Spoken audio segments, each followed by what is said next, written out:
In this video, we will discuss about global identifiers. Like we have compared string identifier, how we will use it as a global variable. In this, we see that if I compare anything and don't write C, then my condition will be spoiled, and I won't even know at how many places I have used it. When I am going to use it as a global variable, like I have written attack with mode attack, it will be at one place. I will use mode attack. If something happens, then I will make corrections only here. I will not go to different places to see where I have called attack. I have done it in function. The benefit will be that from one place I can correct that, and I will also know what is happening in my code. I will go here and use mode attack. Instead of strong attack, we have used strong attack in capital and have called that.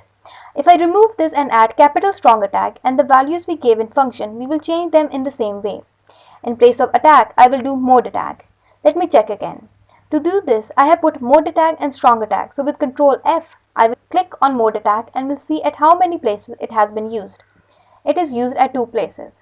Similarly, if I am going to select this with Control C and Control V will paste here to check where have I used it. I have used it at 2 places. We will run it and see.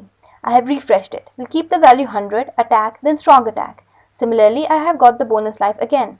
Draw. The value has returned to initial stage. We have used string identifier as a global identifier. Wherever we have used string identifier, we have used global identifier.